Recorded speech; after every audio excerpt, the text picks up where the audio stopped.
서울여대 2013학년도 수시 정오반 2교시 문제입니다. 문제 1번 보겠습니다. 문제 1번에서는 역시 언어 지문을 토대로 해서 행복 추구의 방법에 대한 자신의 견해를 서술하라 이런 요구를 하고 있습니다.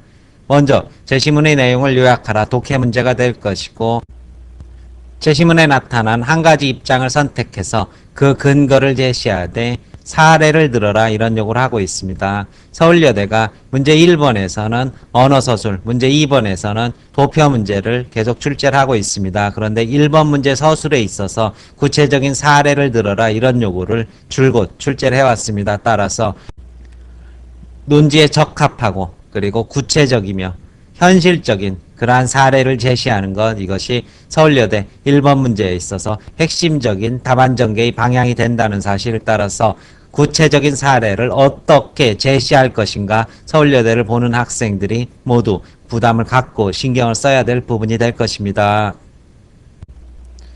제시문 키워드 보겠습니다.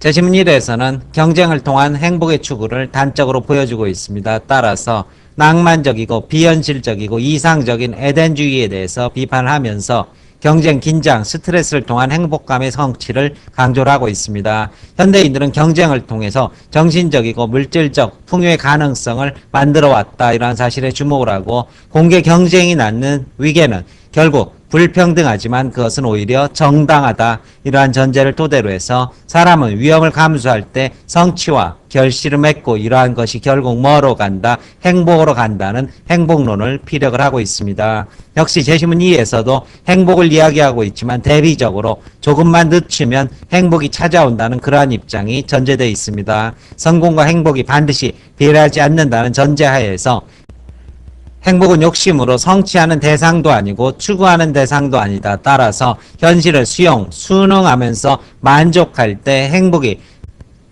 자신도 모르는 사이 행복이 삶 속에 용해되는 것이다. 이러한 입장을 전개를 하고 있고, 사람은 불행 속에서도 행복할 수 있는 사람이 진정하게 자기 자신을 행복의 원천으로 만들 수 있는 사람이다. 행복은 외부에 있는 것이 아니라 바로 당신 자신, 당신의 마음에 담겨져 있는 것이다. 이러한 식의 이야기를 하고 있고, 바로 이러한 입장이 제시문 1에서 말하는 에덴주의라고 볼 수 있을 것입니다. 따라서 전반부 서술은 제시문 1과 2에 대한 이러한 키워드를 토대로 두 입장을 비교를 해주고 난 뒤 이제 구체적인 답안의 전개에 있어서 전반부는 행복을 키워드로 각각의 실현 방법을 제시를 했다면, 이제 후반부에서는 본인의 구체적 경험 또는 사회적 현상, 예시를 토대로 해서 자신이 택한 입장을 정당화할 수 있는 근거를 제시를 해주셔야 될 것입니다. 이 예시가 얼마나 현실적이고 구체적이고 설득력이 있는지 그리고 논지에 적합한지가 바로 1번의 점수를 가르게 될 것입니다. 저는 여기에 대해서 올림픽 선수의 행복감에 대해서 흔히 말하고 있는 금메달리스트, 은메달리스트, 동메달리스트 이야기를 한번 해보겠습니다. 사람들은 흔히 메달의 색깔에 따라서 행복해질 수 있다고 생각하지만 은메달보다 누가 동메달이 늘 행복하다고 이렇게 통계조사에 나와 있습니다. 왜? 은메달을 딴 선수는 바로 자기 위에 한 명 금메달을 딴 저 선수를 내가 이겼다면 저 메달이 내 것이었을 텐데 라는 이러한 상대적인 박탈감에 허덕이지만, 동메달은 자기 밑의 무수한 사람들, 노메달리스트들을 보면서 행복감을 느끼는 것이다.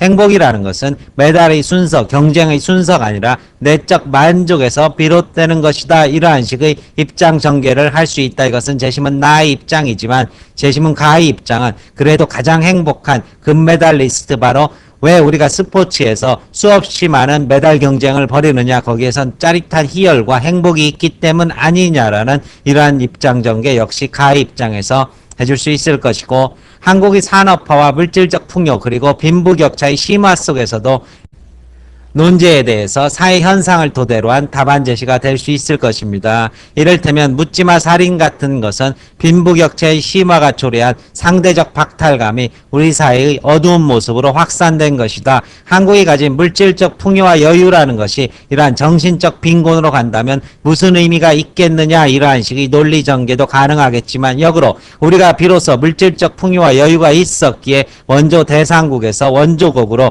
위상이 변화되었고, 이루 이로 인해 평균 수명 그리고 삶의 질, 교육의 질 이런 것들이 전반적으로 확산되면서 한국의 삶에 있어서 구성원의 삶이 보편적인 질적 상승을 가져올 수 있었다. 이러한 식의 논리 전개도 역시 가능하게 될 것입니다. 남한과 북한의 경제를 비교해보자. 당장 굶어 죽는 나라에서 무슨 놈의 내적 행복을 찾을 수 있겠느냐 이렇게 말할 수도 있고, 행복한 방글라데시인을 보면은 굶어 죽는다는 것이 우리의 불행을 곧바로 결정하는 것은 아니고 행복과 불행은 자신의 내적 만족의 문제이다. 역시 이런 식의 서술도 가능하게 될 것입니다. 어떠한 입장을 택하든 논리적인 적합성이 있으면 높은 점수를 받을 수 있는 만큼 저도 학생 여러분들이 답안지가 가지고 있는 논리적인 설득력과 적합성, 예시, 생동감 등을 종합적으로 판단해 보겠습니다.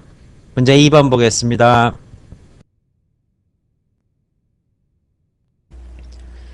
문제 2번에서는 역시 도표 문제를 출제를 했습니다. 도표의 핵심 주제는 한국 교육이었고 이것의 강점과 약점을 도표에서 읽어낼 수 있었습니다. 문제에서는 도표의 내용을 해석하라, 강점과 약점을 추론하라, 그리고 이를 토대로 보완 방안을 서술하라, 사고를 확장하라, 이런 식으로 문제가 전개되었습니다.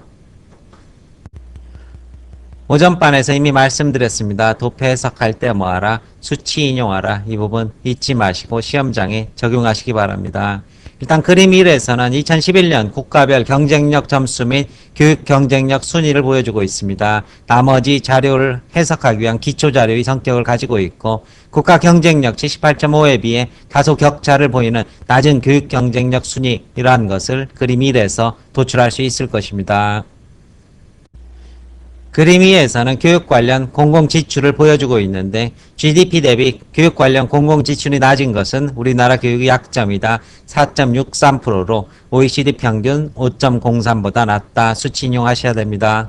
그림 3에서는 2011년 국가별 초등 중등교사 1인당 학생 수를 보여주고 있는데, 초등 24.1, 중등 18.2, 교사 1인당 학생 수가 많은 것은 우리나라 교육의 점으로서 덴마크의 2배 수준이다. 이러한 식의 비교서술 할 수 있을 것이고, 그림 4에서는 1인당 공교육 비용은 약점이다. 감소 추세이기 때문이다. 그런데 중등학교 취학률은 강점이다. 증가 추세이기 때문이다. 이러한 부분을 언급을 해 주셔야 될 것이고, 표 1에서는 2011년 국가별 세부지표 점수에 있어서 고등교육 이수율과 학업 성취도 중 수학과 과학 546과 538로 최상위권이라는 사실은 강점이다. 이에 비해서 영어 숙달도는 81로 최하위권인 만큼 약점이다. 이러한 도표 해석을 토대로 약점을 보완할 수 있는 가능한 방안입니다. 나름대로의 논리성만 갖추고 있으면 되는 만큼 학생 여러분들의 보완 방안에 대해서도 제가 적합한지 타당한지 등을 종합적으로 판단해 보겠습니다.